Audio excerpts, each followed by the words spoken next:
present except for two that are here, but they're Andy Holloman and Dina Mitchell will be joining us, and Mr. Donley is out of state and excused. Okay, so our first thing on the agenda is, oh yeah, and I do want to add on the executive session a few minutes for superintendent evaluation for discussion. Okay.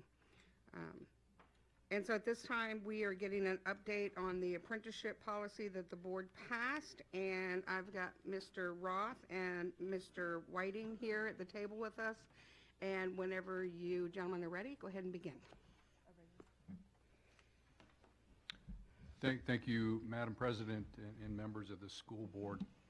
I would like to introduce also, the board president did introduce our senior director for Purchasing Warehouse, Dave Whiting. We also have Mr. Ray Royce from the law offices of Royce and Brain. Ray has been assisting the district both in terms of the provision of legal advice, but also to assist Mr. Whiting as he has developed, a method, a means, if you will, to implement the board policy. Mr. Royce has been in procurement law in the state of Alaska since 1982, so he's got extensive experience in that field. So our purpose this afternoon really is to inform, specifically to describe the planned ways, the how, if you will, and the means, what it would require to implement board policy 3311.1.2. And by way of background, on the 4th of February, the school board agreed to modify and then subsequently passed board policy 3311.1.2 during the evening session. So if I might, I'm just going to read that policy. So, quote, "It is the policy of the Anchorage School District to promote apprentice programs and to encourage construction contractors that perform capital maintenance and construction for the district to employ apprentices enrolled in a federally registered or state-approved apprenticeship training program." And that was the previous approved policy.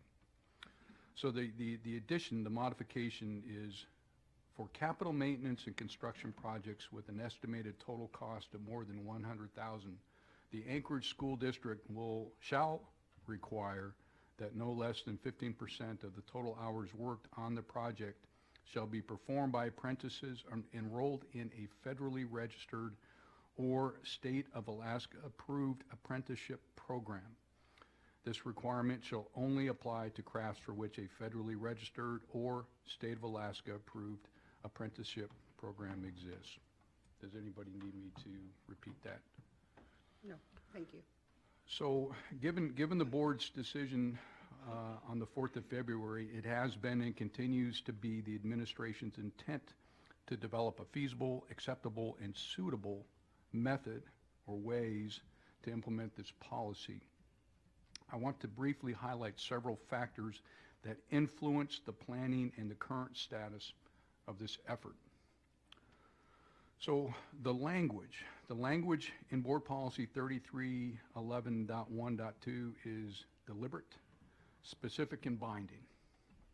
The defining phrase is, quote, "shall require that no less than 15% of the total hours worked on the project shall be performed by apprentices enrolled in a federally registered or State of Alaska approved apprenticeship program." So the volume, we estimate, based on Dave's analysis, that purchasing manages as a department about 60 to 70 capital maintenance or construction projects annually. With the earthquake and the anticipated increase, we are looking to see about a 65 to 80% increase over the next several years as the district recovers from the 30 November earthquake. So probably on the order of about 125 to 150 projects that meet that criteria of 100,000. So, through the analysis, we have found a couple things that are significant. First, that there is no State of Alaska approved apprenticeship program. Also that neither the State of Alaska Department of Labor or the Federal Department of Labor have been able to provide a list of federally approved apprenticeship programs. There's no State of Alaska or federal agency in the state to monitor contractor compliance. And absent a state DOL or federal DOL office in the state for contractors to register so that they can demonstrate compliance with the district's apprenticeship policy, it's solely on the district to create, to implement, to ensure compliance, and to supervise all aspects of this policy through the duration of all projects. This is substantive and additive work to the existing significant and inclusive volume of work performed by the district purchasing department. Once implemented, the program has to be applied equally and deliberately to all contractors that bid or will bid on ASD capital maintenance and construction contracts that would exceed $100,000. So with that as kind of a pretext, what I would like to do is to defer to Mr. Whiting to talk in more detail to address the components of this implementation plan and frankly to have some candid conversations about the potential risks and costs and requirements to implement it. So we will, we're happy to answer questions throughout. I'll ask Dave to pause periodically to offer opportunities for comment and to ask questions. And I'm going to ask Mr. Royce also to join us, if I might, to address any legal considerations. That said, Mr. Whiting. Thank you, Mr. Roth. So I will cover three different topics here. I'll cover the implementation status, the resources required, and the cost impacts of the implementation. And as Mr. Roth said, please, at the end of each topic, happy to answer any questions. And if you need clarifications while I'm discussing these topics, please just chime in there. So the first challenge we have is in the language that Mr. Roth read here. So I'll just start it kind of midway through the policy. For capital maintenance and construction projects with an estimated total cost of more than $100,000, the Anchorage School District shall require that no less than 15% of the total hours worked on the project shall be performed by apprentices enrolled in a federally registered or State of Alaska approved apprenticeship program. This requirement shall only apply to crafts for which a federally registered or State of Alaska approved apprenticeship program exists. So due to this requirement, the district must capture that list of either federally registered or State of Alaska approved apprenticeship programs, and we must capture those eligible trades categories so we can establish which of those crafts categories are subject to the utilization requirement.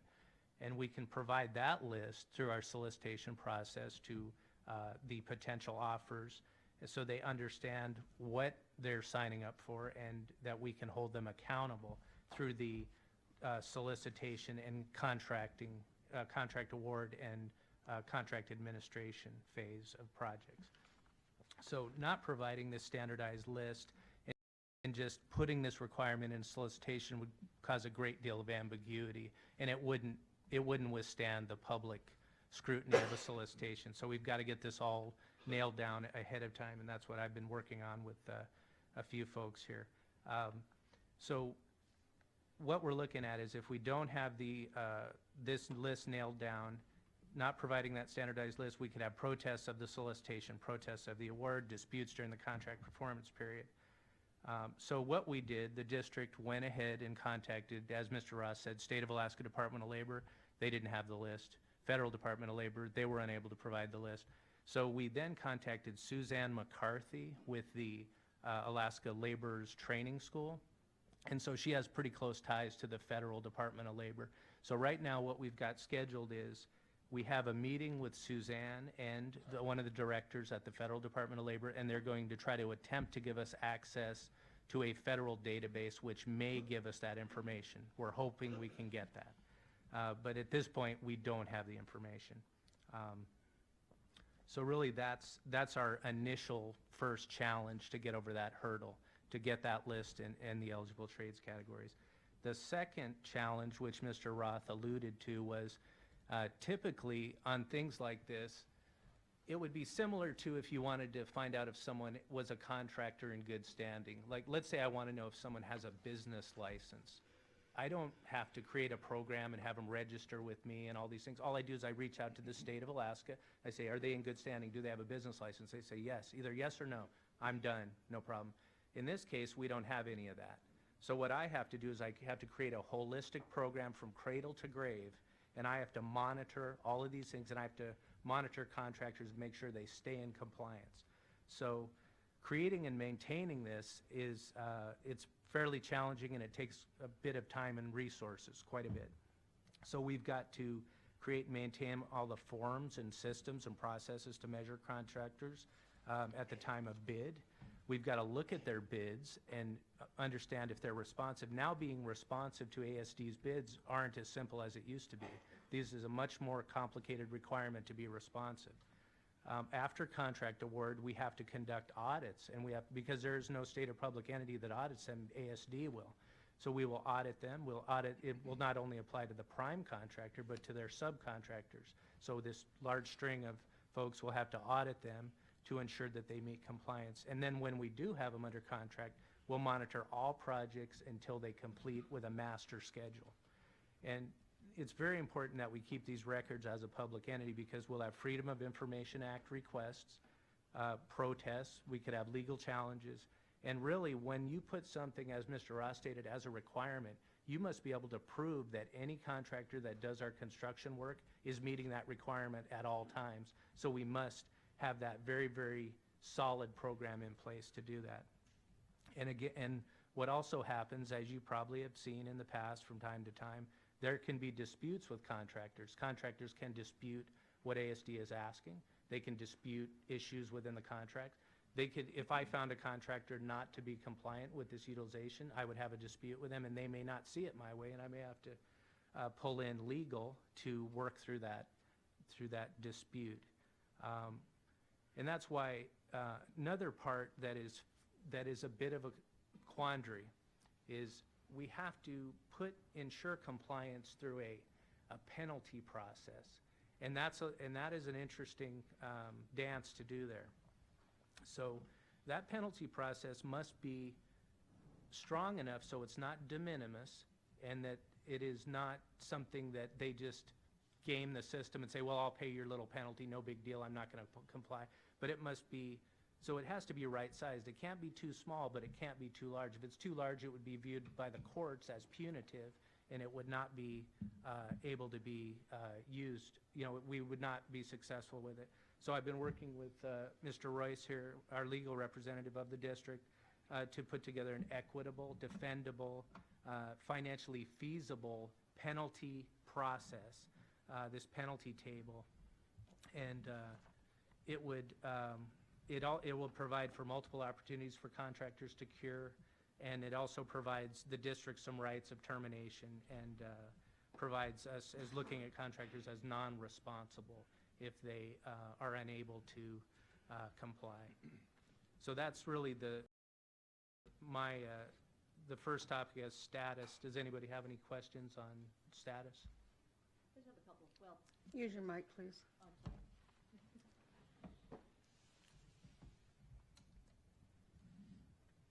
so I have 3 questions. I'm wondering if the general contractor could monitor the subs, or if that's not a normal way of doing things. And in terms of ensuring compliance, I mean, maybe, again, this may be too onerous. I don't know what the legal restrictions are, but if they can't comply, then bar them from bidding again until they can show that they can adhere to the terms. And then the other question I have, it's more global, and I guess we should have asked this maybe at the very beginning, but when we had the May language, how was apprentice utilization? Did we see it go up at all when we passed that policy? We did not audit for that. We wouldn't have known. We didn't measure. And measuring is very complicated. So your first question, I think, what was your, the first? Can the main contractor? Oh, monitor yeah, that? okay, so really what happens is, the answer is sort of yes and no. What happens is both people do that, both entities do that. The prime contractor measures the subcontractors and provides all that data to ASD, and then we have to go through it all and make sure it's legitimate. We can't trust them and say, yeah, I'm sure it's fine, because when we're challenged with a legal challenge, we must be able to absolutely prove. So it really doesn't matter that they have to measure it. I have to remeasure it, because I don't have a state or federal entity that can measure it for me. And the second is, you're correct, that there are what I described and kind of in a high level in our penalty. And again, if you're talking about debarring a vendor, you're talking about getting sued. But in our policy, I do have that if a vendor couldn't comply, they would be found non-responsible, which means they wouldn't be allowed to bid in the future, or they'd have challenges with that. You know, if I might just add to that, the other risk that presents to the district. So if you can imagine a project that's gone through design is in the construction phase, to debar a contractor at that point effectively shuts the project down in its tracks, and you could go back to square one, because that contractor, that knowledge, that experience of the work site, somehow, some way has to be absorbed by some other contractor. And the contractor wouldn't want to be, I mean, they'd want to comply, so I can't imagine that they would. I mean, how many times do you have contractors Well, not meet? Many times. I'll give an example. We have, for FEMA projects, there's 6 good faith efforts that contractors and consultants need to fill out. It's very simple. Probably an elementary student could read it and understand it. And I'm not trying to be disparaging, but in many cases, contractors fail to follow it and are found non-responsive, because they are very good at building things and designing things and doing all this, but when it comes to all these nuances of red tape with public procurement, the more complicated you make the solicitation process to respond to, the more you find non-responsive issues, and then you find contracting issues where they can't find. What if the prime contractor is on board with following it, and then they have subs that don't follow it? Now they have a dispute between the prime and the sub. So there's a lot of different combinations that could be problematic with this. Ms. Hildy? Have you run any analysis on whether you said there's a disinclination maybe to bid. I've seen it where you've put out a bid for like 26 companies and only 3 put in a bid at all, and that's without this extra requirement. Is there enough work in Alaska where if our process is significantly harder, they'll just not bid on our projects? Well, I think that they will bid. I think some of them, you're right, even with these FEMA requirements that are not overly onerous, we did have one mechanical company that just said, we're not bidding on your stuff. We don't want to deal with that nonsense. So you're right, there may be some but I think that when I get to the cost impact, I think that will really answer your question as to what will be the impact to contractors and to us. Yeah. Ms. Bellamy? Okay, so I'm just new at this discussion, so forgive me if things have been already said. So we've implemented a policy that we are trying, we've adopted a policy that we're trying to implement with the apprenticeship program. And there's no guide for us to follow. You're having to create the whole thing. And so this is for graduate students, graduates of our ASD only. I mean, we couldn't have other kids coming in from out of state taking advantage of this. Well, yeah. I can answer that. Actually, their apprentice policy, they accept students that they want. We had one student enter an apprenticeship by an approved apprentice program or a recognized one. Lots of our students leave us and enter as apprentices to construction companies, tech companies, things like that, but one was accepted, and we did a signing into, I believe it was IBEW this year, which was a big celebration at the school. So the majority are actually older students, but they were ASD kids generally. We had a lot of people come and testify that they had gone to ASD schools, but they were generally went into the apprentice program at 24, 25. So they're not immediate graduates, but they are graduates. And I think there's a nuance there, Board Member Bellamy, that you asked. When we look at this requirement shall only apply to crafts for which federally registered, so there is no preclusion of non-Alaskan apprentices or apprenticeship programs that are non-Alaskan from being able to provide, and that creates another ambiguity, because I have to determine which crafts categories are not subject.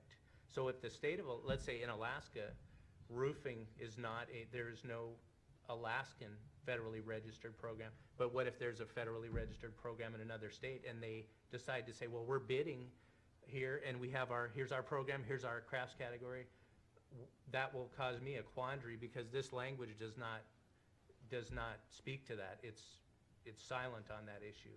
So it creates an ambiguity that could result in a legal issue, which I'd have to have Mr. Royce and I try to unwind. If I might add, this is really cutting edge what you're doing here to making a mandatory apprenticeship program. I looked at it today just to see where other states do mandatory programs.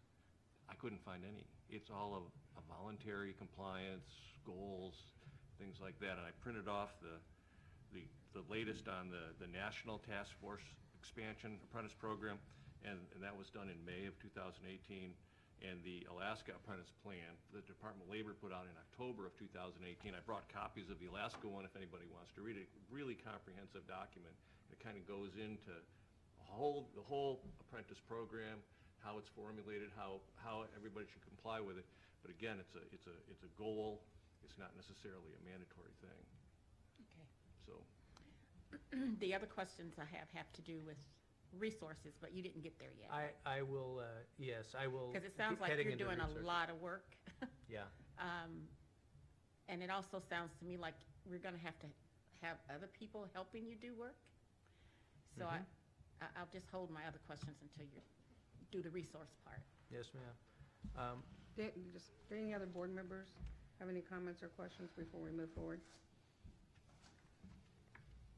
All right, I'll go into the resources required to implement. So as we've talked about here, I'll just go over it briefly, but I think Mr. Roth said it very well, is that, when the policy was passed on February 4th, 2019, when it was adopted, we know that contractors are not required or able to register with another federal or state public entity to demonstrate compliance with this new policy.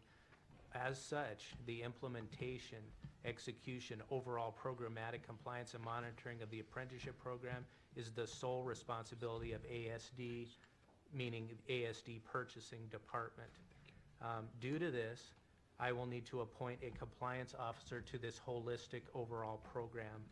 And that compliance officer, that compliance officer will manage this program, which must be legally defensible. It must be able to withstand the solicitation, the contract award process, and the contract administration process from cradle to grave. Now, the compliance is going to be extremely important to maintain during the contract administration phase, meaning when we're under contract and the work is being done.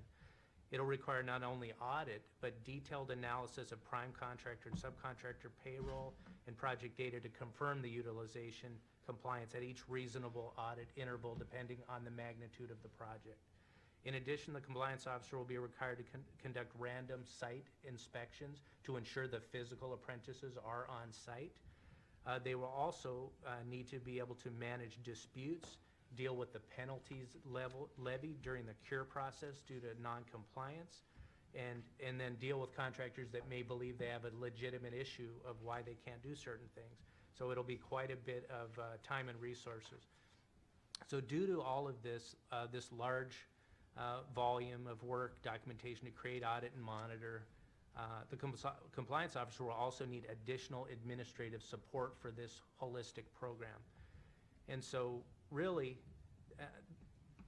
I'm unable to do anything but implement a very holistic proper program in procurement. I've been a procurement officer for a lot of years, and there's no way you can run one without doing it by the book. So to do this by the book, we must implement a holistic, diligent overall program, or we will be challenged, and they could potentially stop us from doing construction procurement, slow us significantly, or stop us altogether if we cannot do this cleanly and in a solid manner. So that's why I have written a memo to the Chief Financial Officer. I've requested 1 compliance officer, FTE, purchasing agent, contract coordinator, and 1 administrative assistant. Was that 2 positions or 3? Okay. Mr. Holloman? I'm thinking of an analogy. I just want you to tell me if it's a good one or not. You don't go out and check to see that contractors are adhering to code because the city or another entity does that. And what I hear you saying is there's no body like that similarly would check payroll or look at the work. Therefore, you would have to do that as if you didn't have code inspectors. Would that be? Yes, what they do is they submit a certified payroll, but the certified payroll is not in the data points I need to get it's just a generic certified payroll. So I've got to create forms where we morph that certified payroll into these forms. We then measure it, and then the contractor uses that to measure themselves, the prime, and measure the subs. And then from there, it comes to my compliance officer that I appoint, and they will have to measure all this to ensure that it falls within compliance. And there's a lot of different, Mr. Royce and I threw around all different kinds of scenarios. There's a lot of different issues that will occur. When procurement is a very nuanced field, and so any issue, an offer can make issue of it. So this will be extremely detailed and to pull off. Normally, the Department of Labor would monitor certified payrolls, and they look to see compliance, that the contractor's complying with the statute, by how much he pays and looking at who the workers are and stuff like that. There are no Department of Labor staff that is tasked with apprenticeship programs. There's a partially funded 1 position right now, as I understand it. It's in those documents I passed around. And they would just be looking at state statutes? They would be looking at anything that would fall for any public construction that would fall under DOL jurisdiction, which would include ASD. And to be clear, the position the state has, I think, Mr. Roy, it's looking at the good faith effort, that there is no requirement. It's an aspirational goal for contracts over, it's the same policy you previously had. For contracts over $2.5 million, construction contracts, we would like you to, have a minority goal of 15%. But there's no requirement. So, we're taking that extra step of mandating as opposed to aspirational, a goal to set. Yeah, so it is not a requirement. Out of curiosity, why does the state even check? If it's an aspirational goal? They don't audit it. They don't. Okay. They just have folks that just encourage it. One person can't audit all the construction contracts for the Right, state. but I wonder why they even do that. Well, this report is the result of that. The governor had an executive order back in, I think, 2015 about apprenticeship programs. And as a result, they began a monitoring process that was going to go on for 3 or 4 years. And I think that this report is one of the results of it. And they have another final report, I think, that'll come out next year. All right, so unless there are any other questions on the resources, I'll go into the cost impacts. All right, so really, and this is kind of a no-brainer discussion here. It's all about complexity. If you make it much more complex for the purchasing department to issue construction bids and proposals and evaluate them and award them, it takes a lot of more time and resources. It just does. You don't get something for nothing. You can't implement a holistic program for nothing. It's not reality. So what this apprenticeship policy complicates, and it's the same for contractors, if you make it much more difficult for a contractor to jump through all these hoops and red tape to bid on your work, and then when you award them a contract, it becomes much more difficult for them to track and monitor how to stay in compliance, they're gonna have to focus a lot on what really isn't the work. It's not building a school or remodeling a school. It's figuring out how do I track all my labor so I can work out these numbers and stay. So for ASD, the apprenticeship policy complicates our solicitation process, our evaluation of bids and proposals, our contract administration process, meaning it adds a great deal of resources and time due to ongoing tracking of contractor for on-site audits, ongoing tracking for analysis compliance audits, reviewing contractor documentation to show compliance. And then if there is non-compliance, we have to go through this penalty cure process. We have to understand, is this a legitimate issue, is it not? We have to go through that whole cure process, which is extremely onerous. And then the big thing is it adds this overall creation, maintenance of this apprenticeship program that typically might exist under a federal level or a state level, but it doesn't. So we're in charge of that whole thing. And so that's really what puts a large amount of complexity and effort. So now if we look at the offers and bidders that become our contractors, it's much more difficult for them to respond to a solicitation, much more complicated to understand what they have to do to be compliant at the time of bid, to be compliant at the time of award, and to be compliant during the contract process. They have to make lots of adjustments. To provide services under the contract, they have to adjust and track their labor force to meet this utilization. They have to adjust their administrative labor to deal with this and track all these things. They have to respond to ASD's audits. We're going to audit them. We're telling them up front, we're going to audit you on-site audits and also audits of all your documentation. They have to then generate all that documentation for us to audit on all these special forms that we've required. And then if they're non-compliant, they'll have to work through the cure process with us where we work with them through that penalty process. So, and I'll just kind of recap here. The result of all of this complexity, when it's increased cost to a contractor, it's passed on to ASD as a bid contingency. When it's more expensive for ASD, it costs the district. So none of this will cost anybody but the district money. The contractors will just put contingency in their bids. And I'll give you some examples. So the increased requirements that'll make it more complicated to respond to solicitations, they'll put that in there as a bid contingency. The increased requirement that'll make it spend more administrative time to monitor their labor and stay in compliance and do all this adjusting, they'll put it in as a bid contingency. And there are other bid contingencies they'll put in. So the increased requirements will cause them to adjust their labor, construction labor force will be another one. Also, there is a risk of potential dispute between ASD and the contractor higher than it had been now because we've ramped up the requirements. When they see a risk of legal dispute, they know, hey, I'm gonna have to hire a lawyer, I'm gonna have to do all these things. They're gonna put a bid contingency on that. Also, there's a risk of penalty. Up front, we're telling them, hey, here's our penalty table. If you're not compliant, we're gonna penalize you these many dollars. They're gonna put that in their bid contingency. So all of these things are going to stack up as bid contingencies.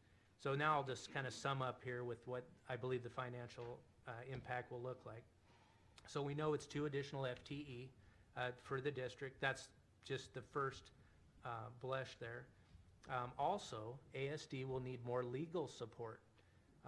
I'll need Mr. Royce to continue to work with me as he's been doing on the creation, maintenance, implementation, execution of this program. And when there are disputes, these are very nuanced disputes. This is an all new untested program. There's going to be all kinds of nuanced disputes. So I'm going to need Mr. Royce to provide support for protests of the solicitation, protests of the award, potential appeals, potential legal actions. So the bottom line and I have met with several contractors kind of offline and chatted with them.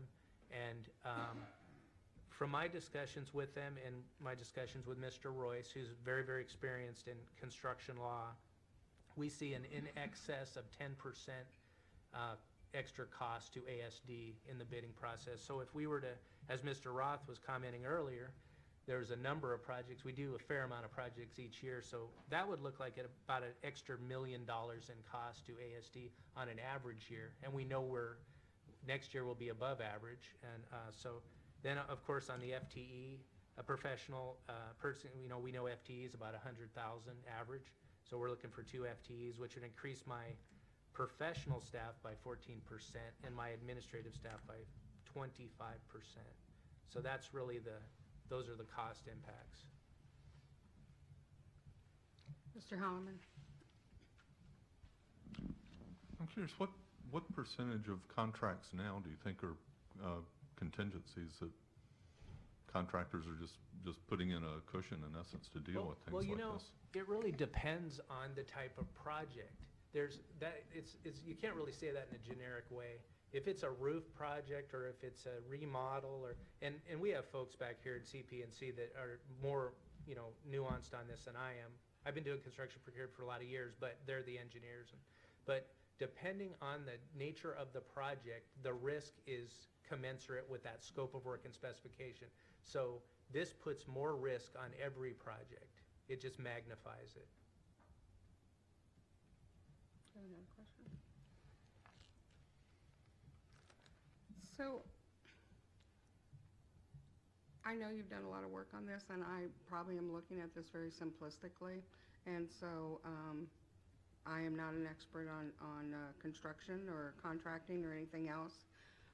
But do we go out now and do random inspections on projects? We do not do inspections of projects to ensure compliance with bidders in an apprenticeship program. CP&C could tell you what sort of construction quality inspections they do, but that is not my department. I do none. And so we're talking about my department doing a great deal of auditing that did not exist before. The CP&C's construction quality program would not change. But I thought one of the cost was having someone to go out there and inspect for compliance. Compliance with the apprenticeship utilization, which doesn't exist now. CP&C does not, when they do inspections, it is not for apprenticeship utilization. So what would that look like? I mean, you go and you look for somebody and see if they're on the job? I mean, I don't know. What you would do is you'd go out there with their certified payroll, and it would tell you, and also the forms that I will have them turn in on a interval basis. For a very small project, it'd be like at 30-day intervals. For a large project, it would be 90. I take that documentation, my compliance officer would go out to that site and say, okay, in this, you're showing you have X amount of apprentices in these crafts categories on site. Show me where they are. Show them to me. That's what it would be. Right. That's the more difficult. That still will be when you're going to talk about the bigger the project that span multiple fiscal years. That number of projects is going to start rolling, and it's going to get big, and there's going to be a huge master schedule that you're checking all these different things. You're going to have, audit after audit after audit that'll line up. When you do 60 projects a year, and then some flow into other fiscal years, and it'll be a lot. Yes. And Ms. Sylvia. and just to be clear, compliance isn't just going on site to see numbers and verify numbers. It's a whole program of reviewing the statutes and reviewing the contract language and making sure all of those cure processes, once you hit a point of cure, right, if there is a 14%, right, they're now in violation of the policy, that compliance officer is going to be responsible for working with those contractors.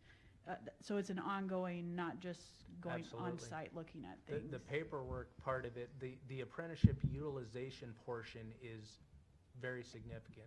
And there'll be all kind of nuances where, and what I see is there'll be disputes. The prime will be trying to follow it, and some subs may not be able to follow it. Some work may be so small that it's extremely difficult to even follow it. But so I can see, currently primes and subs clash at times, as Mr. Royce knows, but I see that causing more of a clash between them. Because if a prime, let's say that a prime and all the other subs are complying and one sub doesn't comply, who do you think they're going to give the penalty to? They're going to say, okay, sub, you pay this penalty, and then they'll have a dispute. So it's... Public contracts all flow down. All the provisions in the main contract flow down to the subcontractor. So they're responsible for their subcontract as well as all the stuff that's in the general contractor's contract that might pertain to them. Mr. Holloman? Oh, I'm sorry, and then Gloria. Go on, Andy, I'll go after you. So I'm wondering if we're looking, the requirement is by payroll. when we're talking the percentage, we don't normally go, if you get the certified payroll, we don't normally go look to see if all those people are on site.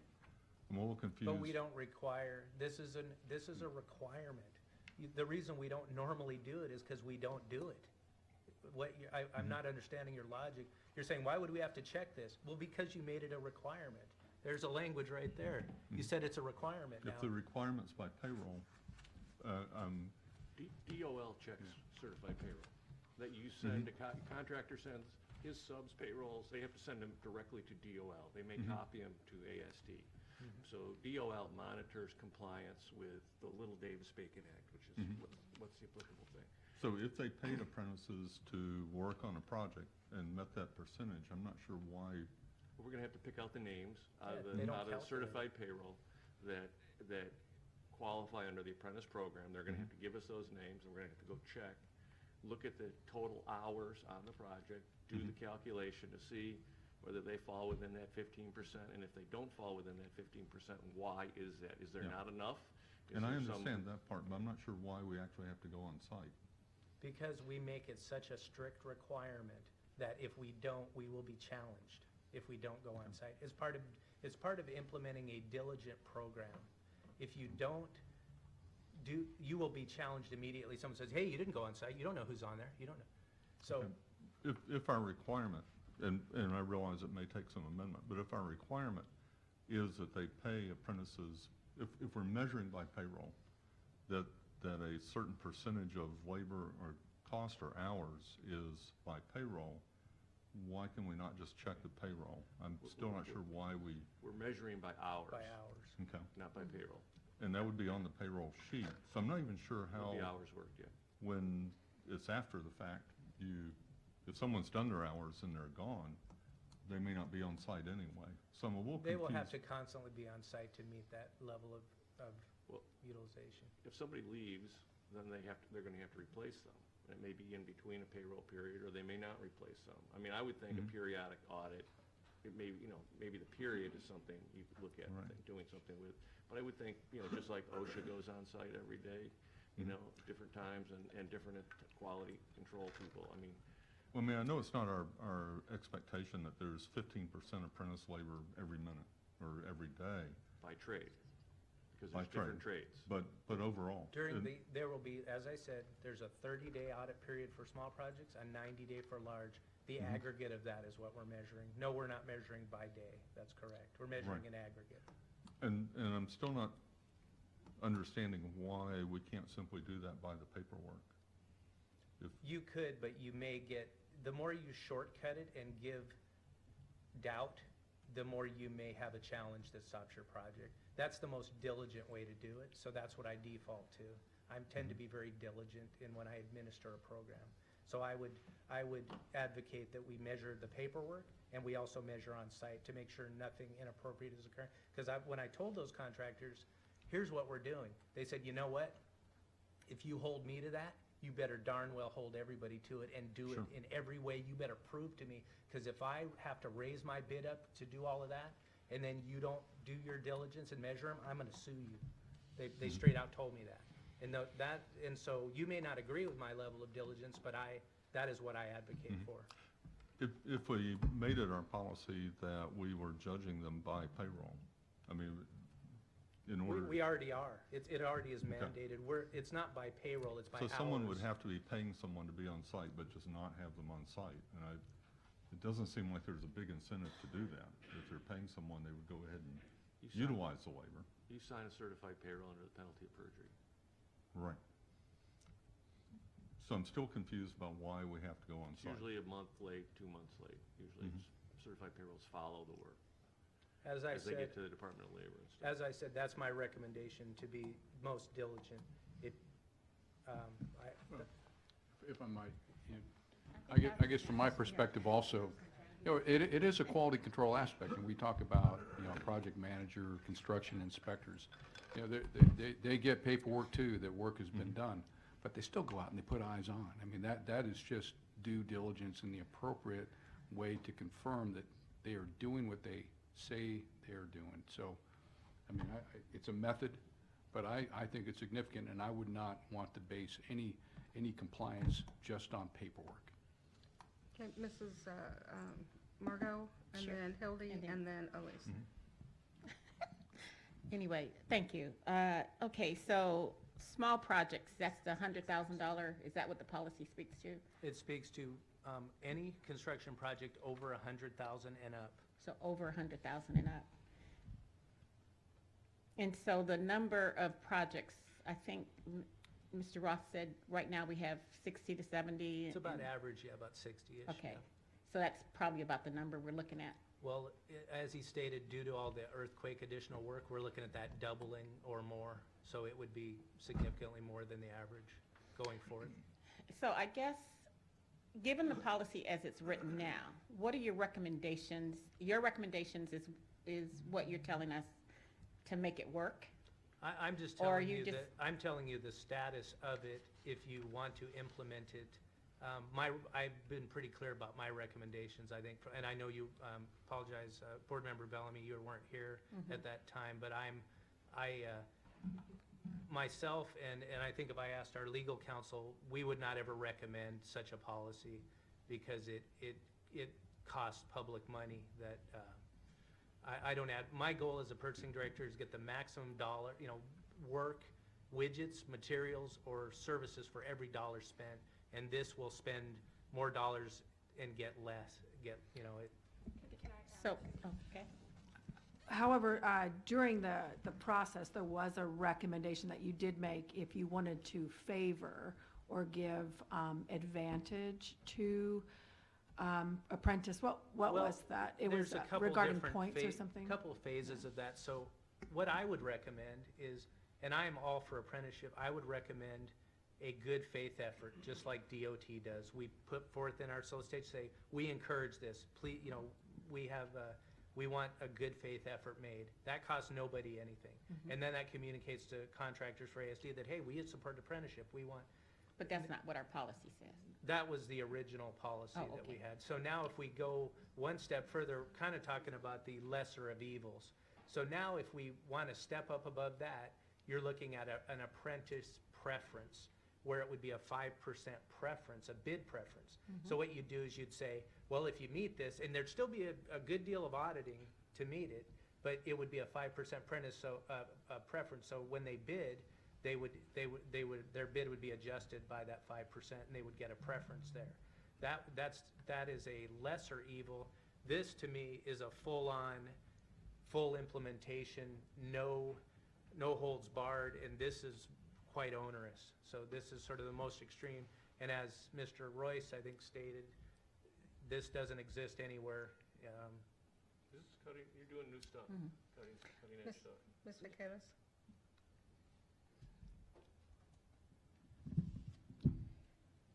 I have a few questions. I've been amassing them as I've been listening to thank you.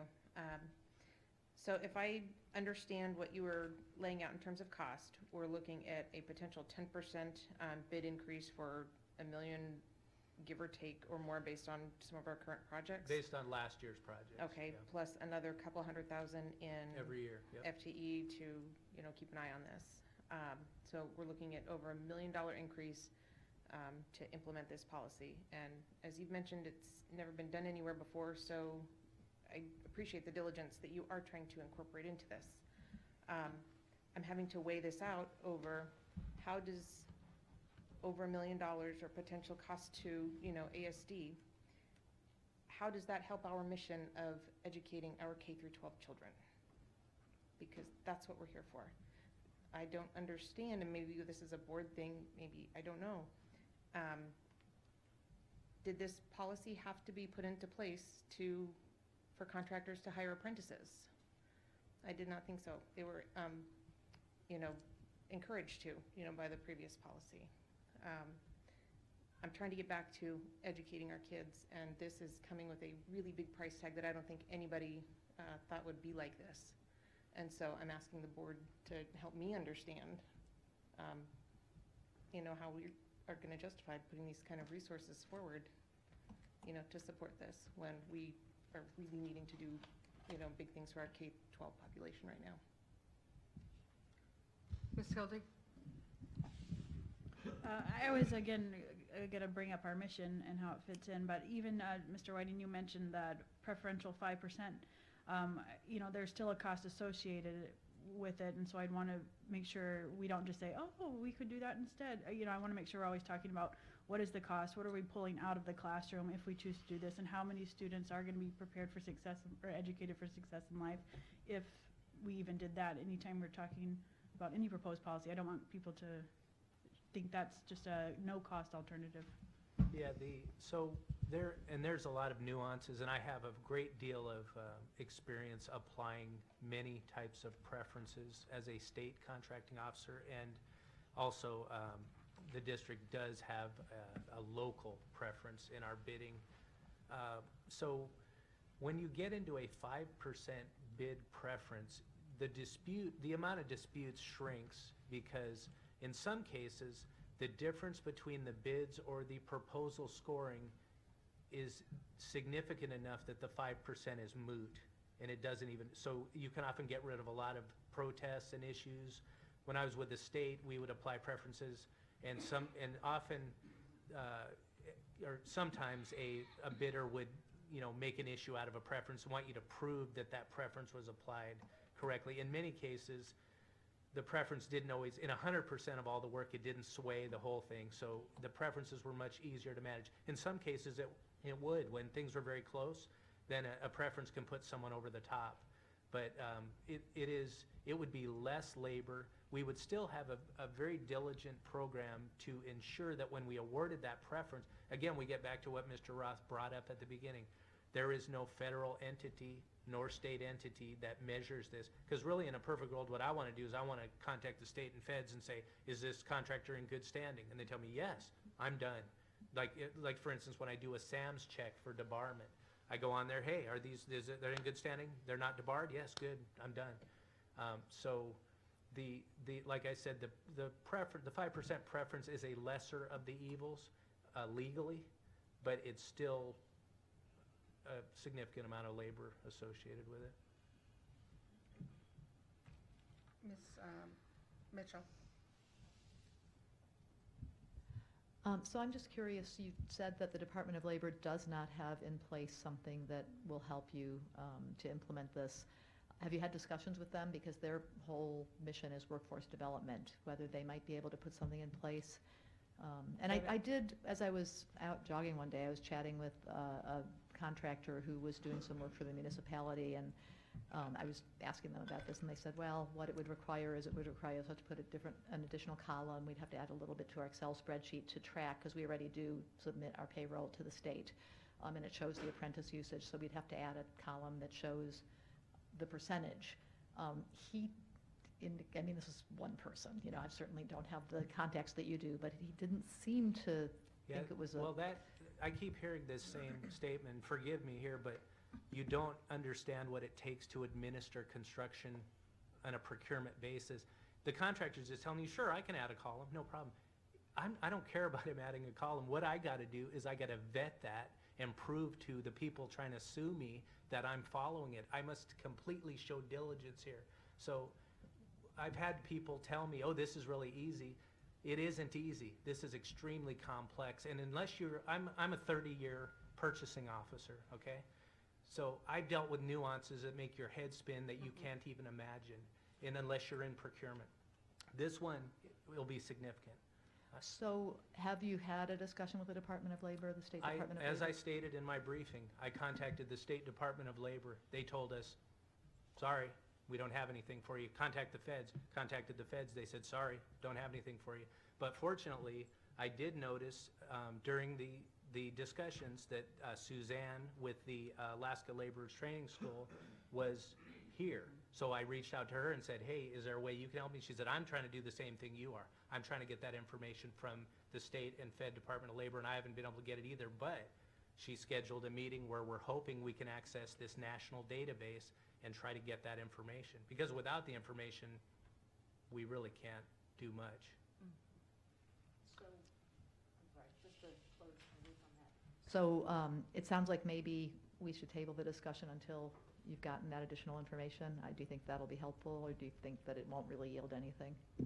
I don't know no matter whether, if I do get the information, all of the challenges that I described to you are there.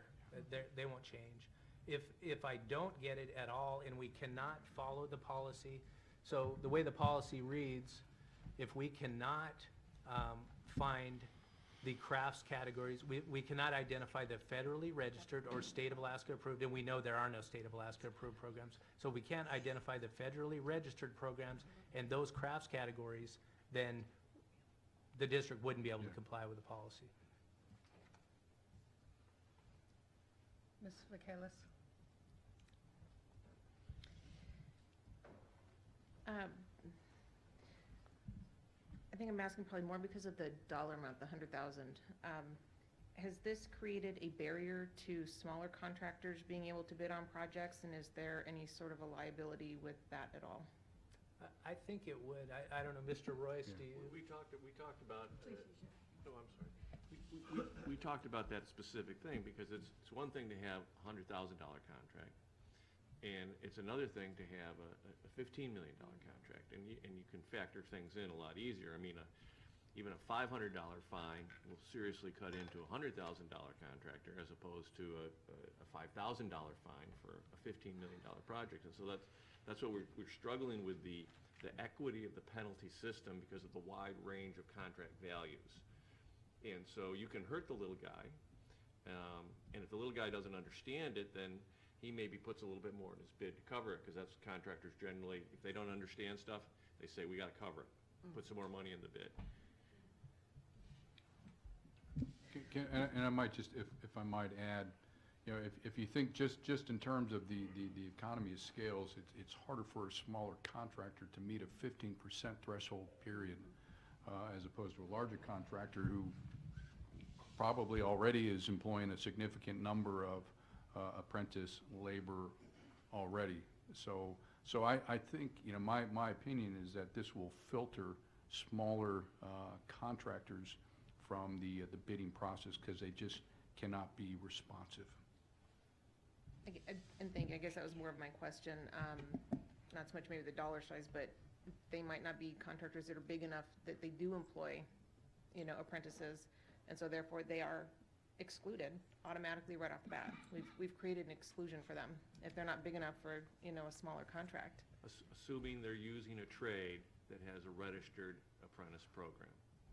Right. And so, that's a very salient point you make there, Board Member Vacalis now.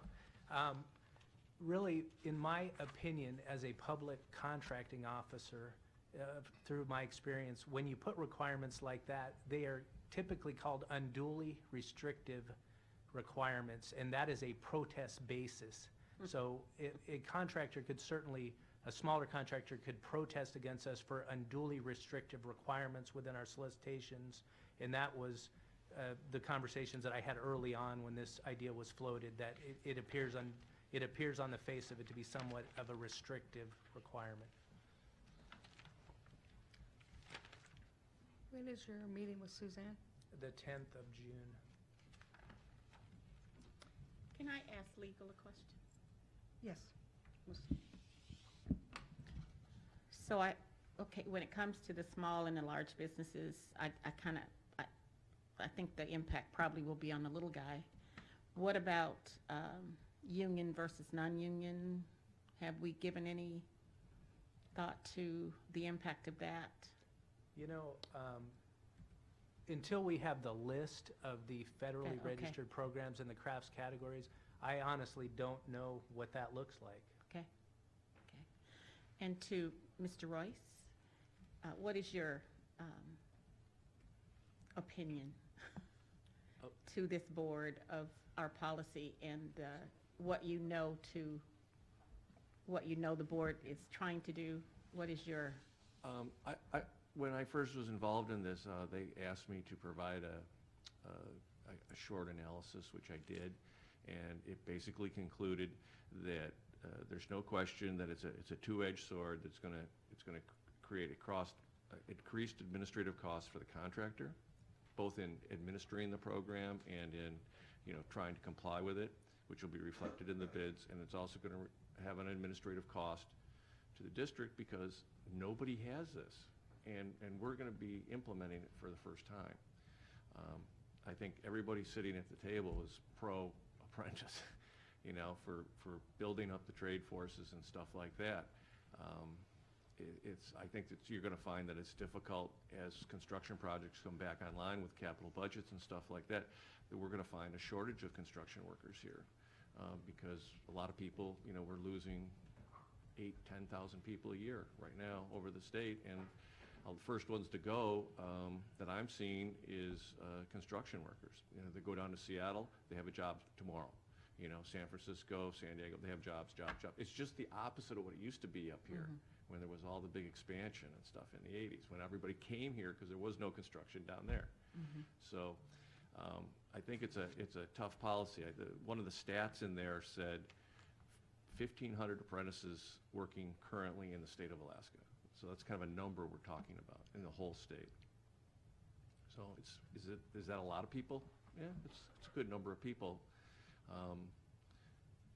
How will it impact just the Anchorage School District? You know, I don't think anybody really understands I think his numbers are probably good numbers. I think the one thing I worry about, because I do a lot of work with generals, subs, and other public procurement agencies, is the subcontractors. The subcontractors, for good, better, or worse, they don't read contracts like general contractors. They look at scope and they look at the number.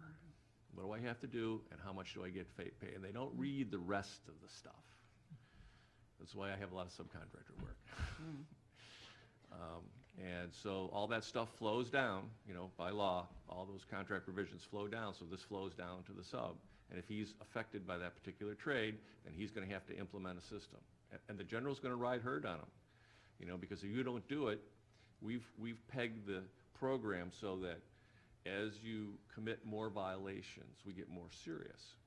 And so you can be found to be, we're not necessarily going to debar you, we're not going to kick you out, prevent you from bidding, but we could use it in evaluating your bid to see whether you have the responsibility, the legal, administrative, technical ability to perform the contract. And so a general contractor's got to fear that, you know, it's going to fear that, and so that's a contingency, and they're going to put something on it for that, you know, either to pay penalties, to pay legal, you know, whatever it is. They'll pay, but different contractors do different things, you know, it's an art, not a science. Okay, thank you. Mr. Holloman? And this is just to kind of help me understand the market as it exists. So right now, the choice to use apprentices lies solely with contractors and no one granting a contract. There is no requirement that you must use any percentage of apprentices. Okay. So no one letting a contract has any stipulation like that. No, but there's the state executive order that the governor signed several years ago encourages all contractors to use apprentices. And quite frankly, I think all contractors will use apprentices to the extent they can, because I think there are shortages, or they're already cropping up now, you know, like electrical workers. It's tough to find good electrical workers. Yeah. And across the private sector as well, that's the Yeah. case. Ms. Hildy? Mr. Whiting, how much time and money would you say has been expended thus far in looking into implementation, as far as providing legal advice and your time and through hours, just to get to this point? A great deal of time has been spent, and legal, it's kind of just the beginning phases. I mean, it's been a significant amount of time Mr. Royce has spent, but it would be much more significant, you know, as we move forward. I think, You want me to? Yeah, how many hours have we taken? Well, I'm still computing that up, but I think I put in, we've met a couple times, we've read the stuff, it's gonna be a couple $1,000, really, $2,000 to $3,000. I bill out at $350 an hour. yeah, and that's just out of the gate here. That's the formula. So that would, obviously, that would continue. And in the impact, as I stated, in the two FTE would be the ongoing. As far as my, you know, labor is, I'm on salary, so if I work at night or on the weekend, it doesn't cost anybody anything, so. I will say, David has had the laboring oar.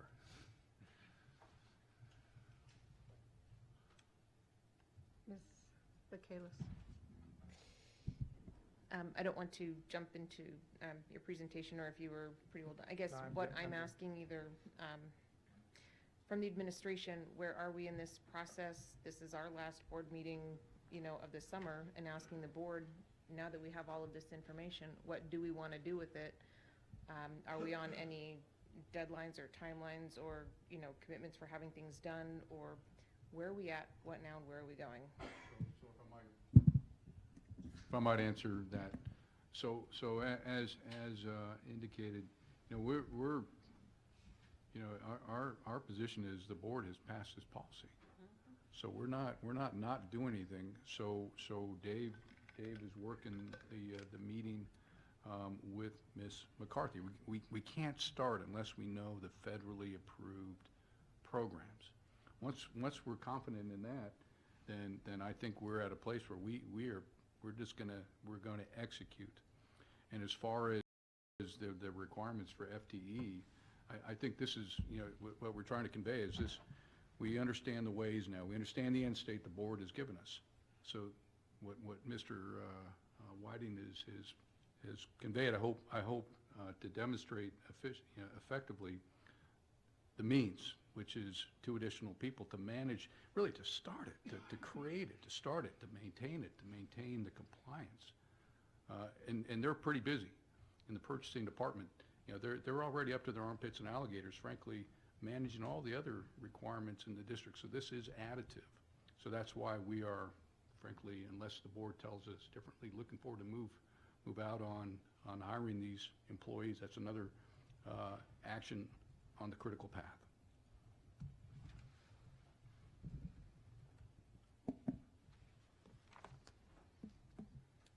Any other board questions or comments? Ms. Just, Morgan? how do we, at what point will the board come back to consider all this? I mean, I'm not saying that, I don't know what the process is. Do we get, now that we've had the report, the policy was adopted, we have the report, we know what it's gonna cost, do we get to revisit our policy, improve it? What do we do? And what is the process for that? So we could I know send it's not here. Right, we could send it back to governance, and have them take a look at it, and they can make a recommendation, because the policy has been passed. And I'm not sure what other information the board would want to have. That would be up to the governance committee on, discussion. Because as an individual who was not a part of that discussion, I would like to, I guess I could go back and look at the old board meeting. Well, and Videos. this can be something that not me as the president, but any board member can request that this go back to governance based on the new information. And it can be relooked at. Doesn't mean that it'll be changed, but it can be relooked at In light of this information. in light of the information that we have. But I would say it go back to committee. Yes. I'd recommend we send it back to committee for further consideration based on the information we've heard today. Do we have a second? Well, point of order. Yeah. We don't We really have can't do anything in work We session, can yeah. just send, Yeah, Yeah, it can be put on the agenda to discuss in committee, but Right. there's not a, yeah, it's not a It's not a formal, motion. yeah, it's not a It's in- motion, yeah. So we can put it on, I don't think the next governance committee doesn't meet until August? That would be you. tentatively next Monday. Oh, next fine. Monday, okay. Are you open to put that on your agenda? Certainly. It could extend your meeting. I'm planning to stay all night. Okay. My apologies. Say again? Yeah. I had tentatively scheduled it for 5:30 so that member Donnelly could be there, because there's an item he wants to speak to. And if that's not a good time for him, I would probably schedule it for a different time. It would be more respectful of staff. I think you said lunchtime before might work. I don't know for that He said meeting, but just explicitly in after general. 5:30 on Mondays was what he told me, but I haven't He just spoken mentioned to him lunch to since me then. from chamber stuff. So, but I'm also not averse to another meeting in June, where we could take this up separately and give it more time and do it in the afternoon. Although this is an issue that Member Donnelly has strong feelings about as well. So if I might, just to request some guidance. So from the administration's perspective, this is board policy. So as written and based on the board's guidance, we are intending to move forward. I think for this to not happen, it would really kind of require the board to give us specific guidance to put a stay on moving forward on implementation.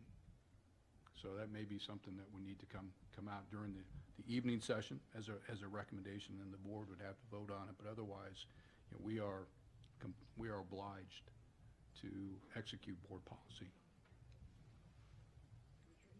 Mr. Holloman? And, this is a policy that is an aspiration in a way. It's not that we particularly care that the number is exactly 15%, although I understand when you're dealing with a contract, you can't be wishy-washy. But I think there's a lot of room from the board to alter the policy to make it more easy to implement if that's possible.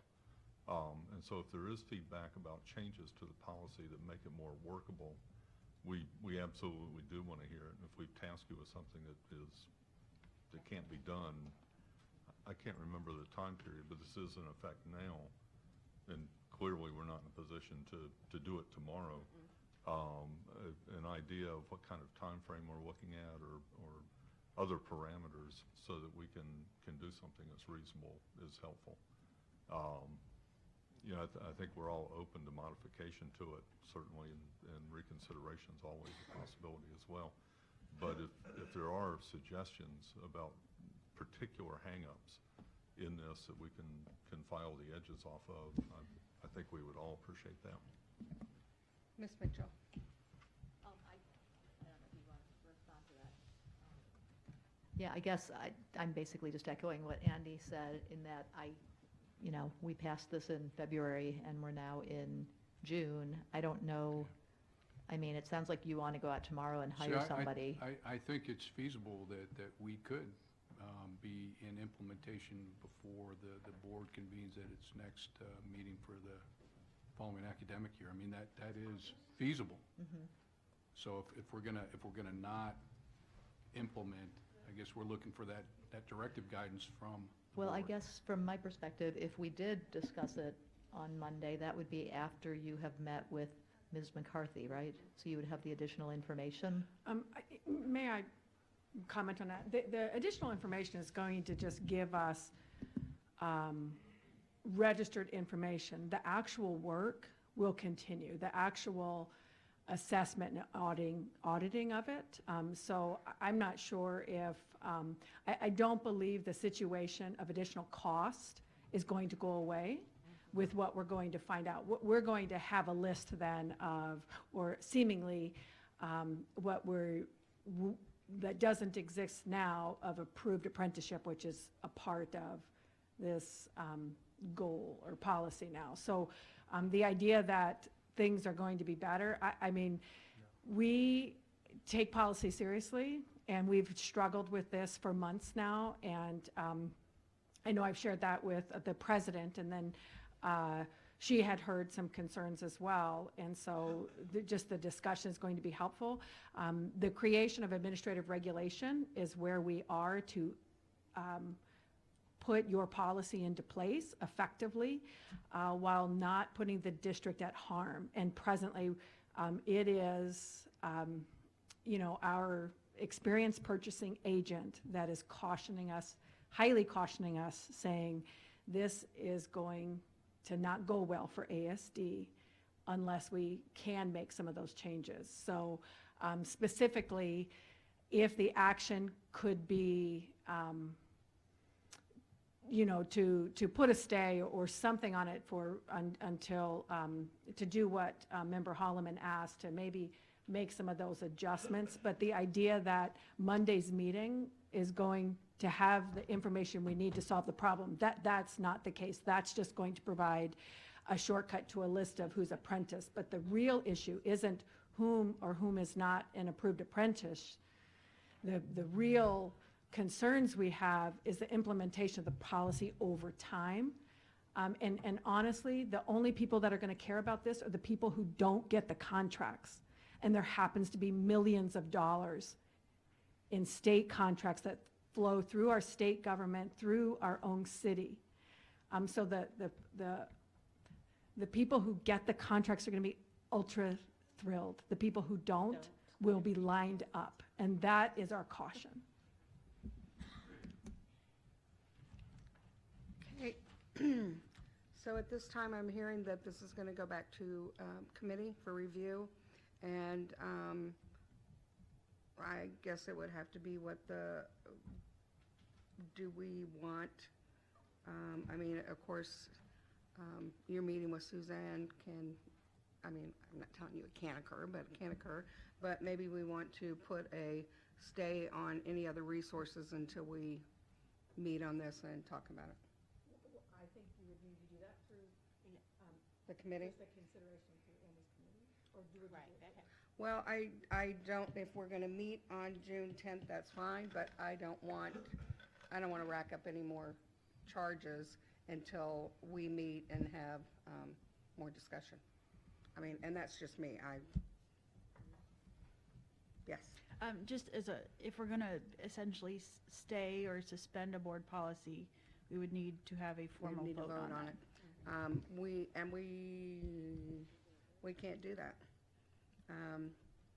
because we have to give public notice. We could do it at the retreat, because we will have other, yeah, and we will have a chance to hopefully meet before the retreat and have more discussion on this. Yes, Mr. Holloman? I would say, I don't want to stop the administration from doing what they're doing. I think everything you talk about involves due diligence to do your job. And I don't think we should say stop that. Okay. The research costs money, unfortunately, but it does, and it takes time and effort.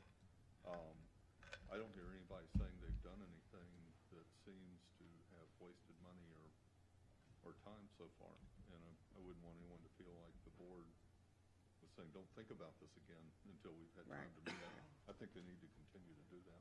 I think, Madam President. Yes. Madam President, so understanding your direction is to be prepared, administration can prepare to bring back suggestions for adding to the policy, changing the policy in a way that would kind of meet those goals. So continue to think about it at administrative level, not expend additional resources, but administratively come with suggestions to that committee? Is that what, Member Holloman, you had mentioned that's what you would like? Is that, Don't go pour any concrete. what was that? Don't go, Pour any concrete. don't pour any concrete. And I think that was, our board president's purpose of saying, Not yeah. that I'm saying yeah. stop the discussion. Right, but just, But we would have to vote to, on this policy if we're going to, yes. If we're considering making any change to it, we should vote to stay it or temporarily suspend it. We could even put a timeline on it, Right. suspend it till as Mr. Roth mentioned, they could start implementation, and it doesn't make sense if there's going to be a potential modification or just going through review. But you could just put it till August 6th or whenever the next meeting is. It doesn't have to be an And we'll have, infinite. I think we'll have more information once the committee meets, and then we can have that discussion. Okay. All right, thank you, gentlemen. Thank you, guys. So the next thing we have is, I wanted to put a discussion here for the rejoining of the Coalition for Education and Equity. And I know we've had discussion on this, but one of the things I wanted to bring up, because I didn't really state it very well, in, when I brought it up at the last board meeting.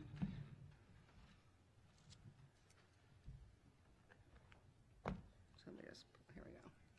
So, and I know that one of the things I talked about was adequate funding through the Constitution, and Ms. Hildy corrected me. And actually, it wasn't necessarily through the Constitution, but it was through the Moore case that added that to, let me just pull this up real quick.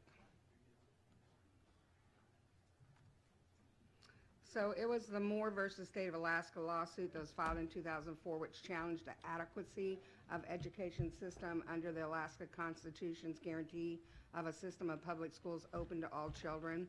And the reason I bring this up because the Moore case is one of the cases that the Coalition for Equity actually filed and won. And so these are some of the things I just, in this instance, and what we're looking at, as far as what is the benefit of belonging to this group and how things are going with education at this point, and who knows what next year will bring.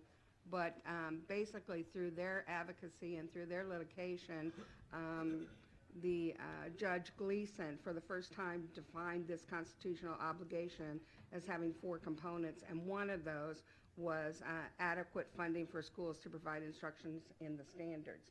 So it's just one example of the advocacy that this group does as far as working with schools, and their members are, the members on the board are members of the coalition, so they talk about their issues and what they want to tackle.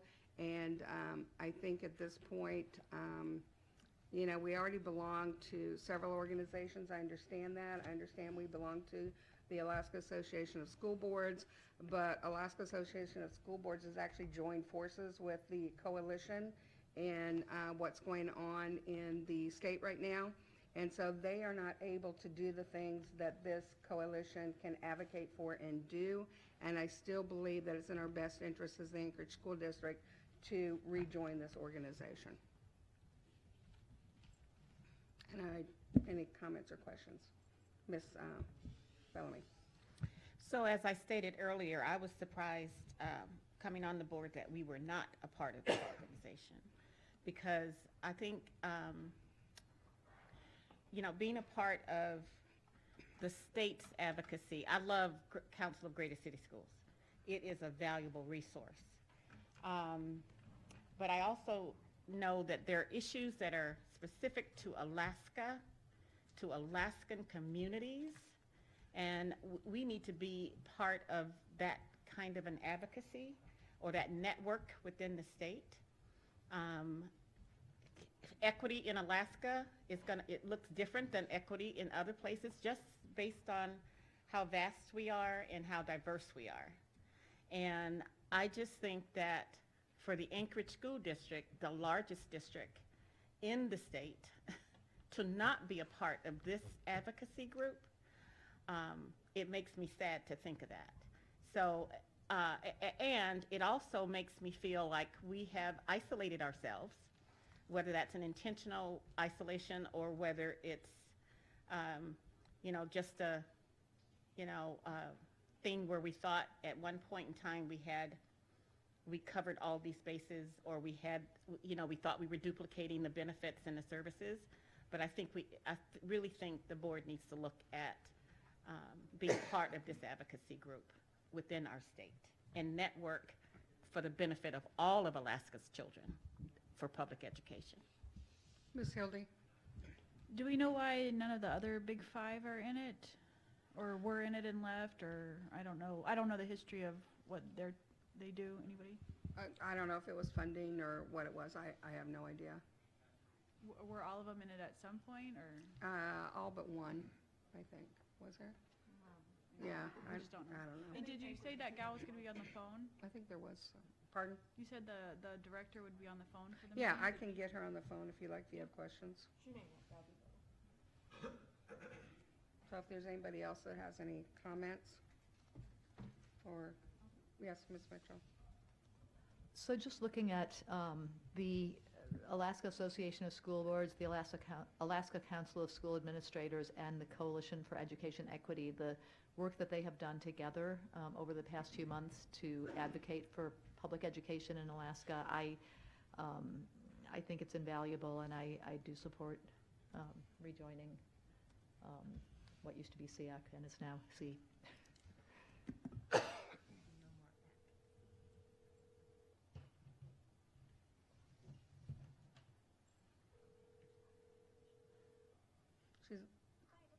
Hi, Sarah, it's Star Marset. We are during our work session, and one of our board members has a question.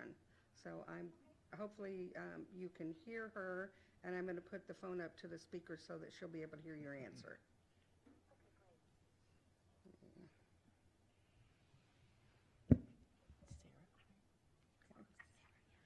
Hi, Sarah. This is Alicia Hildy, board member. Thanks for joining us.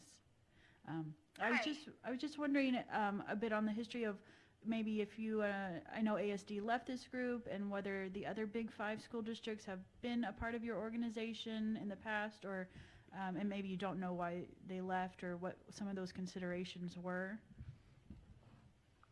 Sure. When I came on as the executive director in 2015, Anchorage School District was a member and had been for a number of years. But as far as I know, none of the other Big 5 districts have been members. And then, as you know, Anchorage School District departed a couple of years ago.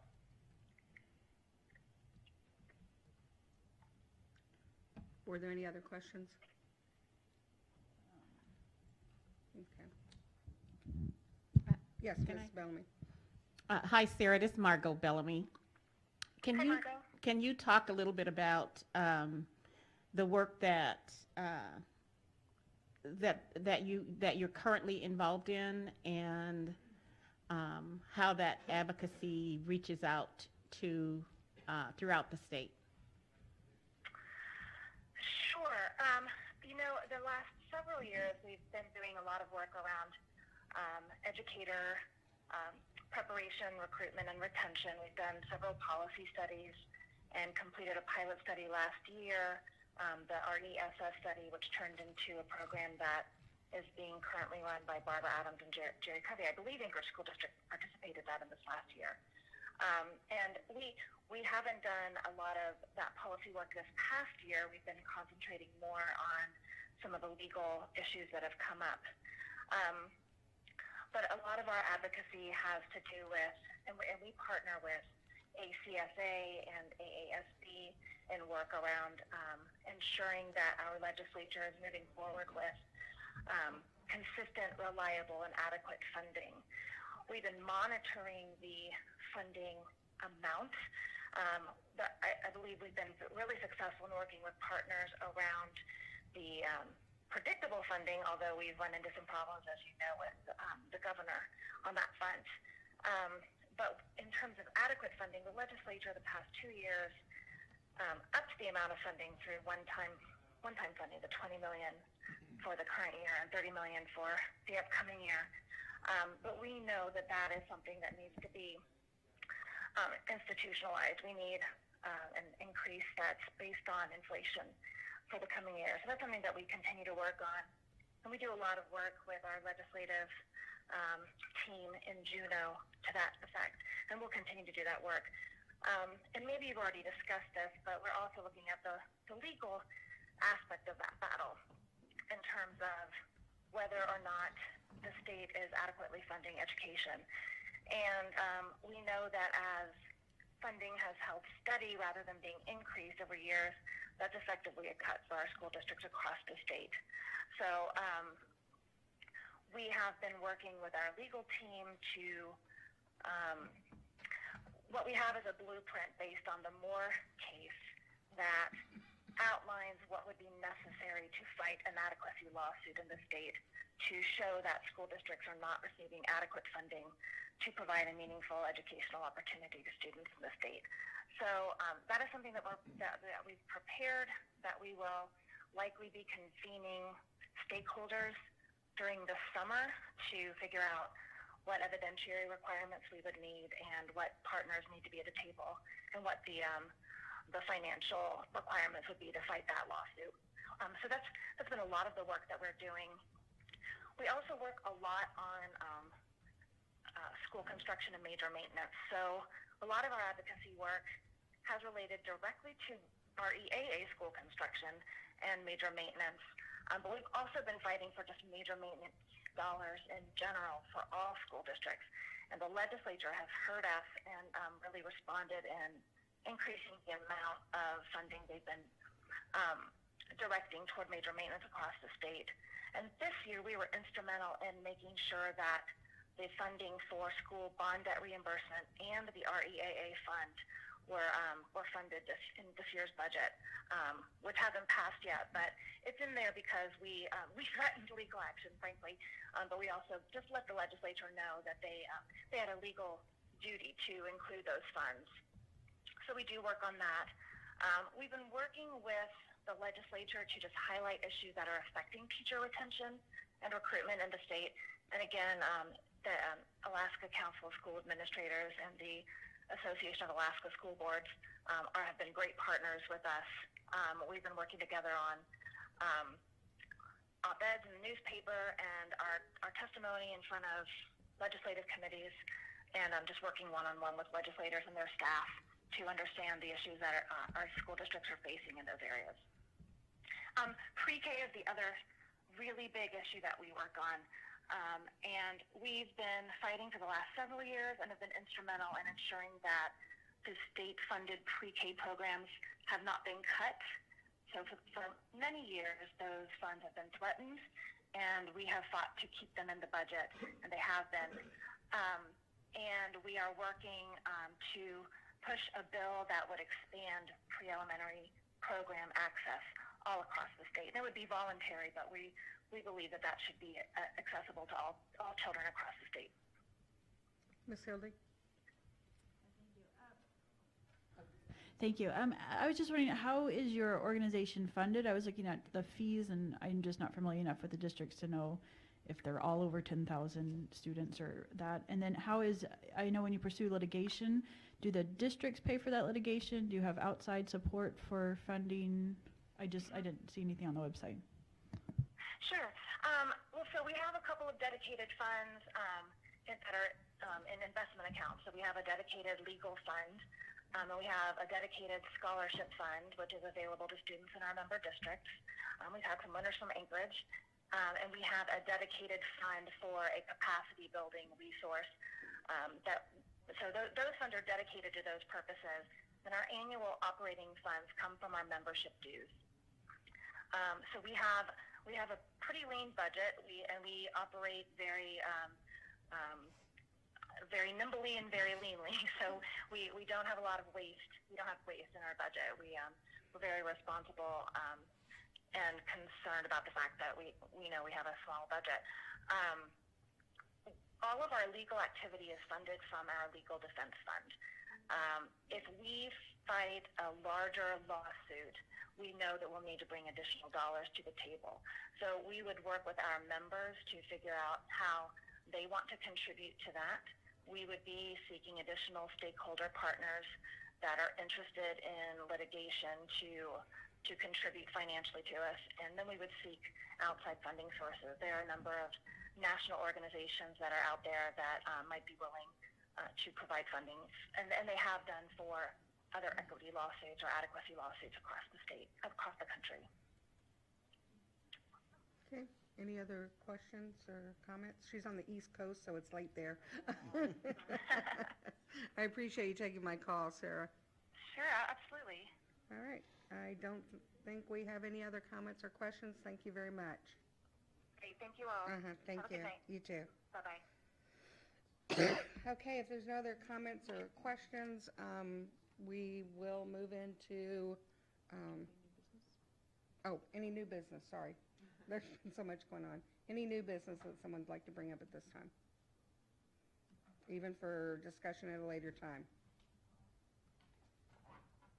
Okay. We will move into recognizing staff, students, and ASD.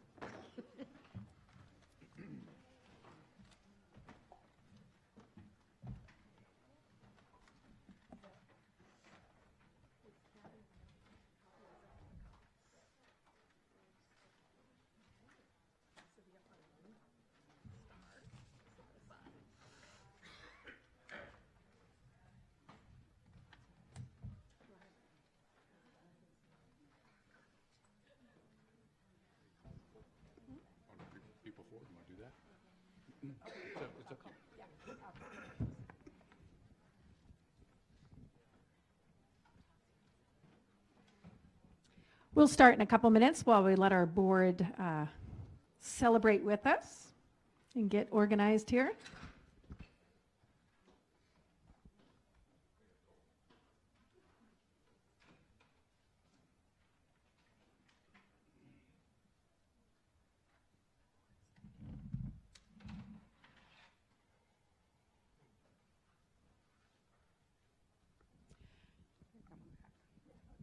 Welcome, ladies and gentlemen.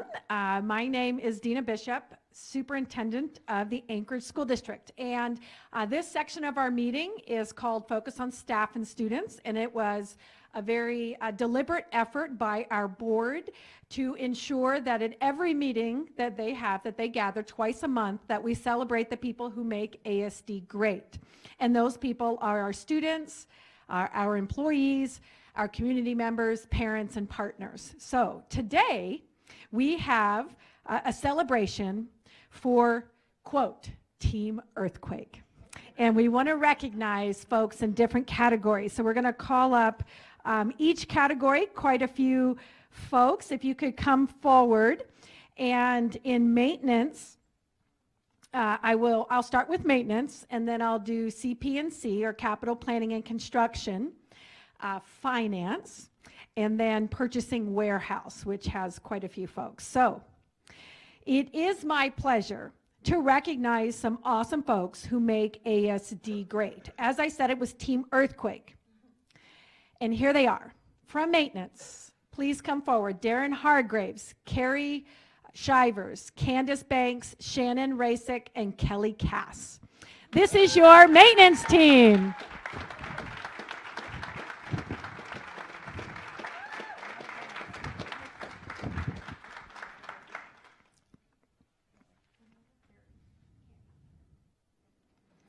All right, and your team from Capital Planning and Construction, Tom Benesev, Edie Knapp, Yuki Jansen, Josh Hepner, and Dave Schaefer. I don't think Dave could make it, though, this evening, so come on up.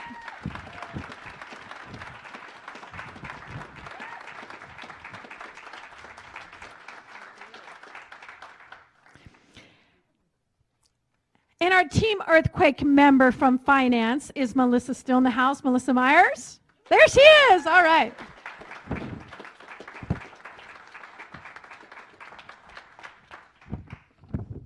It took one person to count the money, and it's going to take all of these people to spend the money. Go purchasing, to spend it and move it and take care of it. So these are the other folks on the ground. From purchasing and warehouse, Dave Whiting, Bart Kendall, Karen Morin, Joe Poe, Joseph Goslin, Don Wayman, Jason Baker, Dustin Blevis, Derek Bell, Tony Butch, Cynthia Sanchez, Sylvia Smith, Tammy Foster, Shannon Powers, Travis Williams, Dane Sutterfield, Thomas Johns, Lillian Lobato, Julie McLean, and Sherry Chrismore. Please come forward, team.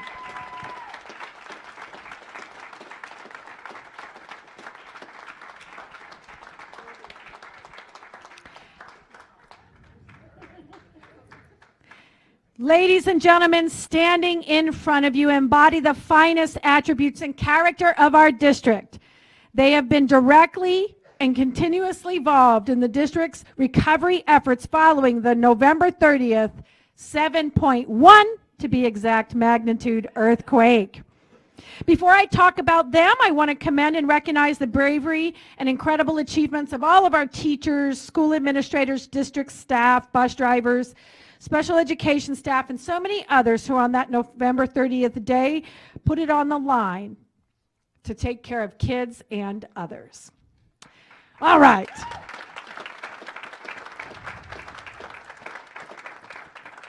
Ladies and gentlemen, the record speaks for itself. Every student was reunited with a parent or guardian within a few hours, and despite the intense shake, aftershocks, and extensive damage, only 2 staff members suffered minor injuries. True character is revealed in times of great adversity, and that's why I'm so proud and honored to be the superintendent of the Anchorage School District. What a team. Now, I'd like to share a bit about these professionals who, in addition to their ongoing mission to support the district in general, have a core focus on earthquake repair and recovery efforts, which makes their accomplishments even more impressive. I want to briefly highlight just a few of their achievements. Within 18 hours of the earthquake, building assessment teams completed their initial walkthrough evaluations of 92 schools and facilities. This began an intensive process to triage, restore, clean, and perform necessary repairs. With an eye on costs and the potential for subsequent reimbursement, Team Earthquake was very deliberate in tracking all damages and costs from the start. Team Earthquake moved Eagle River Elementary and Greening Middle Schools to receiving schools in the area after the buildings were determined to be unsafe for occupation and use. On Monday, December 10th, 10 days after the earthquake, and only 5 school days, work days, staff and students returned to clean, safe, functional schools. In fact, kids looked at their classrooms and were amazed. This is my same classroom. The bulletin boards were the same. The desks were the same. So they literally recreated the same environment for our kids. On Tuesday, December 11th, staff and students of Eagle River Elementary and Greening returned to schools in multiple elementaries and Chugiak High, respectively. Actually, the elementary schools did on the 10th. We only had the middle school out one extra day. Team Earthquake coordinated technical engineer evaluations of the district's 15 most damaged schools while continuing to evaluate and assess damages district-wide. I also want you to know that Team Earthquake, and I've been getting lots of grief by my peers around the state, both at university and business as well, that ASD procured every single ceiling tile available in the state of Alaska. And so no one had access to any ceiling tiles other than ASD, which is great because they knew that it's part of our building code to have ceiling tiles for children in buildings. So they literally bought out the entire state of ceiling tiles. So all other districts, all other places were very upset with us, but except for us, of course. We thought you were pretty clever. Good job. Finally, Team Earthquake is coordinating and collaborating with the State of Alaska Department of Homeland Security and FEMA to ensure that the district is postured to recover the maximum amount of earthquake-related expenses. I want to share that the state and FEMA teams commented to me a couple of months ago, or commented rather, that they have never seen an organization as prepared and organized as the Anchorage School District. I can't begin to tell you how impressed I was when I saw a detailed recovery book for every school and district building. The books covered several tables. They were spiral bound. All the information needed by FEMA was already present at their fingertips. I anticipate this will be a lengthy process, and I can't think of a finer group of dedicated professionals to represent us in this effort. I know that what you do and the selfless way you do it comes from your heart. On behalf of the Anchorage School Board and District, I want to sincerely thank you, each one of you, for your dedication and commitment. Go Earthquake Team. Hold on. As we forgot to tell you that part of our process here is that, and I know that you work behind the scenes, but when you come in front of the board, you are the scene. So without further ado, we do this quite often with children. And so I know you can do it. We put them on the spot and we pass the mic and offer you your time in the spotlight to say whatever you'd like to say. You can give a shout out to mom and dad or children, whatever you'd like, and just really speak, and we're here to listen. So please say your name and your department, or maybe what you, we know your department and name, but say your name and specifically maybe what you do. And if you'd like to say another something or other, you may, and then just pass the mic to the next person. So you're lucky down there because you get to think the whole time, Dave. I'm Lillian Lobato. I'm a buyer in the purchasing department, and I gotta say, we have got the best department ever, and I love working there. Hi, I'm Shannon Powers. I'm in the purchasing department, and I love my job, and I love the people that I work with, and I love Dave, and so it's a good place in a very business way. I love him. I'm Melissa Meyer, Senior Director of Finance, and I love working with all the people here. My group I love too, but I'm the only one up here today from finance. But everyone's been so spectacular. It's been really wonderful to pull this together with the team that we have. I am Tom Fenisef. I'm the Senior Director for Capital Plan and Construction, and I'm just, overjoyed to work with a bunch of proud, dedicated professionals every day. Hello, I'm Josh Hepner. My official title is Engineering Assistant with the Capital Planning and Construction Department. I put a lot of little green bubbles on pieces of paper for this effort, and I thank everyone for providing me the data to do so. Hi, my name is Yuki Johnson. I'm a project manager for Capital Planning and Construction, and it's been a blessing to work with these professional people. Thank you. Hi, I'm Edie Knapp, Construction Supervisor with Capital Planning, and I'd just like to say that this is just a small percentage of our department, and they have all stepped up. This is kind of the, Josh did more hours than anybody, I think, but with the little green dots. But the whole department stepped up, and it's an amazing group of people. Hi, I'm Shannon Rassick. I'm Business Development Supervisor for Maintenance and Operations. It's been quite the learning experience. It's pretty amazing to see how quick everybody can get educated on FEMA's process and be able to put out some amazing reports. I also want to thank George for kind of being the godfather to this whole process.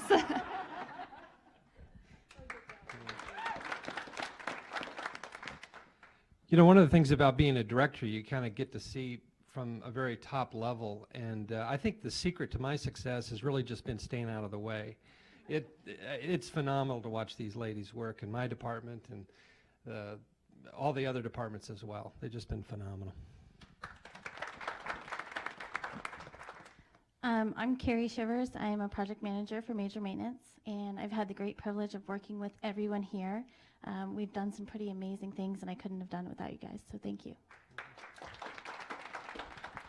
My name is Kelly Cass. I'm a regulatory compliance manager for maintenance, and I'm accepting my award on behalf of all the maintenance guys that spent countless hours behind the scenes. Dane Sutterfield, Purchasing Supervisor. Something I'd like to say is that we couldn't have done it without the incredible leadership that we have to steer us in the right direction and just let us do what we do best and do what we're passionate about. Thomas Johns with the Purchasing Department. One of the reasons that I really love my job is because there is a bigger mission behind it than just buying stuff. And with this earthquake, it's really kind of more of an immediate, you get to see that mission be achieved in the moment, and I was grateful to be a part of it. I'm Travis Williams, purchasing agent in procurement, and Thomas must have read my notes, so I enjoy working in the department, and I appreciate it. Thank you. Travis bought all the ceiling tiles. My name is Julie McLean. I'm a purchasing buyer in purchasing department, sorry. And my job is just going to start because I'm the one who gets to send out all the documents for rebuilding all the schools. So. I'm Sherry Chrismore. I'm a purchasing agent with the purchasing department. And I've never had a job that I love to go to so much as this one because there's so many different facets to it. And working with the wonderful people that we work with, and we work with everybody in the school district.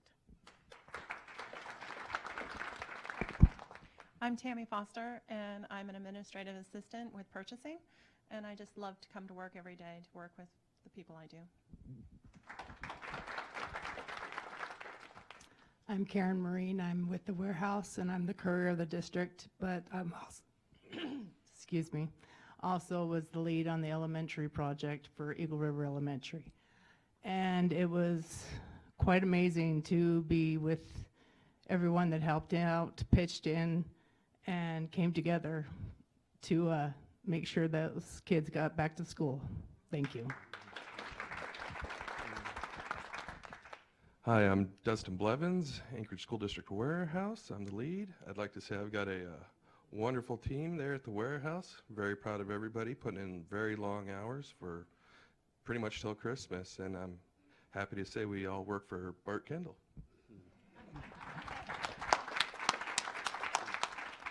I'm Bart Kendall. I'm the warehouse foreman and supervisor. I'm sorry, the supervisor. And when you have the A team, it's pretty easy to look good. So we're here to help. That's what we do every day. Dave Whiting, purchasing, warehouse. I just want to say that I want to thank this team so much for what you've done, and honestly, you are the most outstanding, loyal, hardworking team that I've ever seen, and it's just my privilege to work with you. Thank you.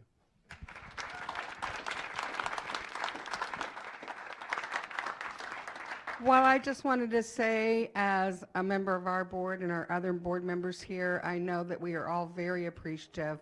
A lot of these faces I see, a lot of these faces we don't see on a regular basis or sometimes ever, so it's nice to put a face with the job that you guys are doing, which is amazing. And November 30th, everybody will say, where were you on November 30th at 8 or whatever time it was?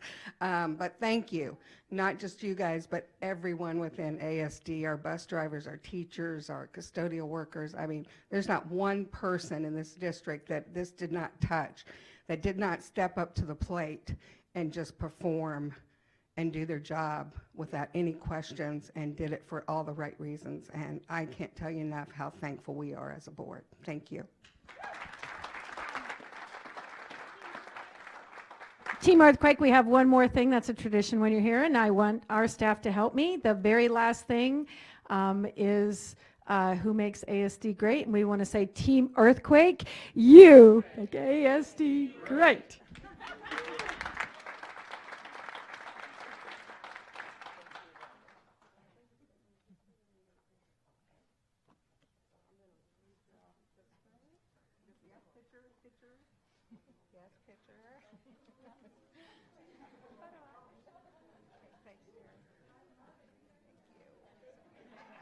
Well, he said, ladies, I know that you were in that group. Yeah. So if you guys move over here, we're going to get a picture. Okay. Keep going.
So at this time, we are going to adjourn and move into executive session for purposes of litigation and superintendent evaluation.